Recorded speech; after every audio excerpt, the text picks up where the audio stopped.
Yan mga kabaroski, may buhay na lapu-lapu dito. Oh. Buhay na buhay oh. Good morning mga kabaroski. Nasa tabing kaya po ngayon sa tabing dagat. Yung malakas ang hangin at malakas ang alon. Kasi nga may parating na naman tayong masamang panahon. Ayun. Good morning sa ating mga silent viewers, sa ating mga subscribers at sa ating mga sa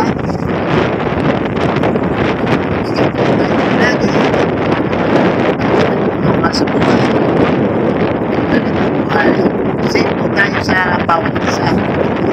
Yung mga sa tayo po yan ng mga kabaroski.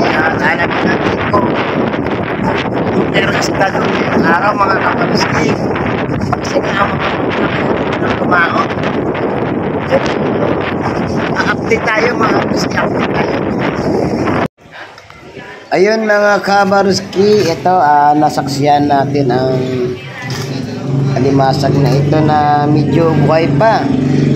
Ito na lang ang buhay na alimasag na naabutan natin dito na mabibili natin sa 280 ang kada kilo mga kabaroski. Yung iba dyan na tumpukan, ayan makikita nyo naman ang mga presyuhan mga kabaroski. At dito sa daing na to ay mabibili natin na 100 pesos lang yan.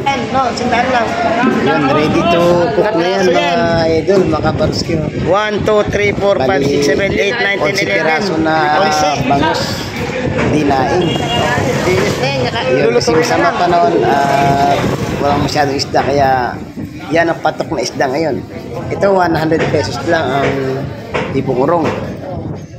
At dito naman sa iba ay magibili natin ng 180 ang talakitok, sa sapsap or malaway 150 mga kabaroski. At dito naman sa kabila yung bangus dagupan ay mabibili natin ng 180 ang kilo.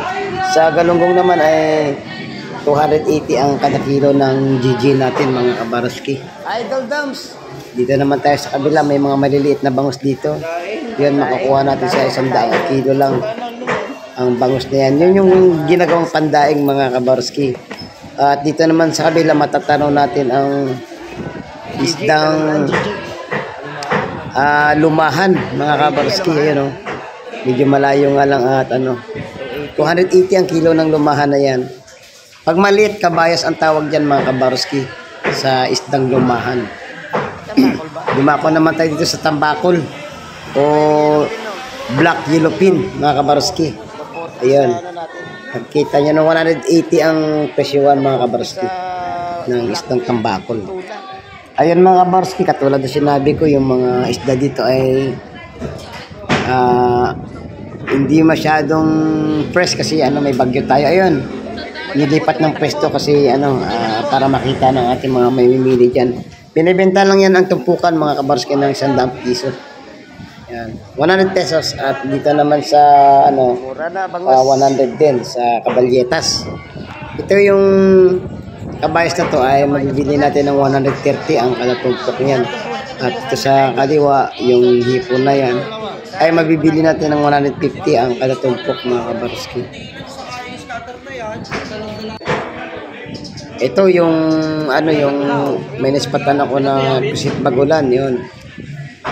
At saka malaway 100 ang tumpok. Yun mga kabaroski, may buhay na. Ito naman sa buhay na lapu-lapu ay mabibili natin ng 700 ang kilo nito. Kasi mga kabaroski yan talagang binuhayan at kinondisyon. At dito naman sa Lawlaw 100 pesos. At dito naman sa Bitso o yung Los Emperor ay mabibili natin ng 350 ang kada kilo. Ayos mahal talaga yan kahit nabilasa mga kabaroski. At yung pusit 450 ang kilo ng pusit. No choice ang mga mamimili ngayon kasi wala namang isdang mga maganda ngayon gawa nga ng masama panahon. Kaya tiyaga muna sila sa kung ano lang mayroong isda dito sa aming fish terminal. Para naman siyempre may pangulam tayo sa ating pagkainan. Yun mga kabaroski. Medyo tanghali na yan dyan, gawa ng ano. Tanghali na kasi ano, may mga dumadayo ng mga kabarski. Medyo marami-rami na tao. 500 meron.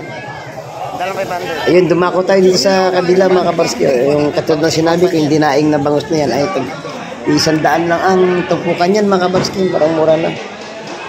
Sa mga may budget, pangpasok sa budget, ito. Dito na muna kayo magtyaga kasi masama naman panahon. Ito naman sa tilapyang Gloria Arroyo. Yan, Arroyo kung tawagin, sa iba Gloria. Na mahuhuli lang dito sa mga ilog-ilog at nilalambat ng mga... Ito lang mga kabarski ang ating video. Galing tayo dun sa palengke. Napag-alaman natin. Mura ang isda. Naman kasi nung yun ang update natin ngayon mga kabarski sa presyohan at kung ano isda ang meron dito sa state natin. Ngayon, salamat sa ating mga silent viewers dyan na wala siyang kabarski. Yun.